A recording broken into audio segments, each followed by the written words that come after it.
નમસ્કાર મિત્રો, જય ભીમ નમો બુદ્ધાય। ગઈકાલે 5 રાજ્યોનું જે પરિણામ આવ્યું તેમાં પૂરા દેશની નજર પશ્ચિમ બંગાળ ઉપર હતી, પણ મારી નજર હતી તામિલનાડુ પર કે તામિલનાડુની અંદર એક નવી જ પાર્ટી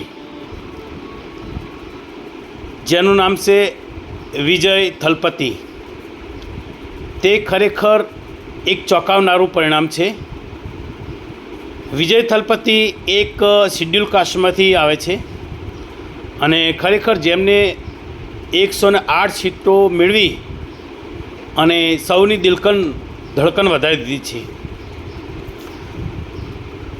મને નવાઈની વાત એ લાગે છે કે એક દલિત હોવાને નાતે એટલું જરૂર કહીશ કે ડૉક્ટર બાબા સાહેબ આંબેડકરના બંધારણના કારણે જે શિડ્યુલ કાસ્ટના લોકોને જે લાભ અધિકાર મળ્યો છે એ ખૂબ ધન્યવાદને પાત્ર છે।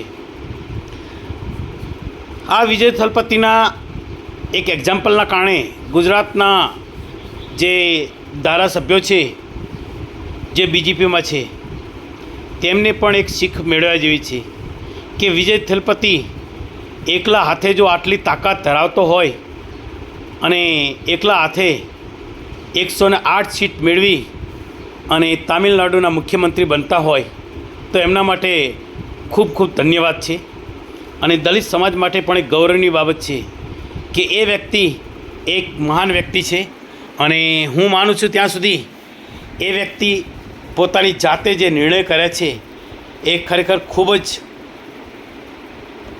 ગજબના નિર્ણય કહેવાય। જેમ કે તામિલનાડુમાં કોઈપણ દીકરીના લગ્ન થશે તો એમાં 6 ગ્રામ સોનું આપશે। તામિલનાડુની અંદર જે બેરોજગાર યુવાન છે એને મહિને 4000 રૂપિયા ભથ્થું આપશે।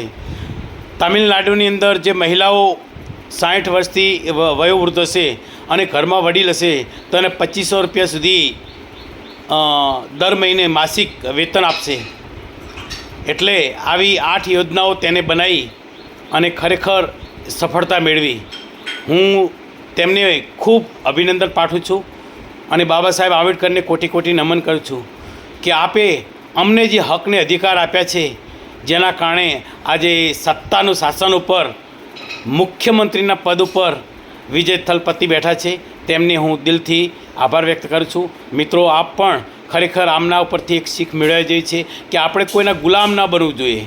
આપણાને બાબા સાહેબ આંબેડકરે હકને અધિકાર આપ્યા છે, એ અધિકારનો ઉપયોગ કરો અને સત્તાના શાસન ઉપર બેઠો અને સમાજની અને પૂરા જેટલા લોકો તમારી પાસે કોઈ પણ અપેક્ષા રાખીને આવે છે તેમની સેવા કરો। એ જ અભ્યર્થના સાથે જય ભીમ, નમો બુદ્ધાય।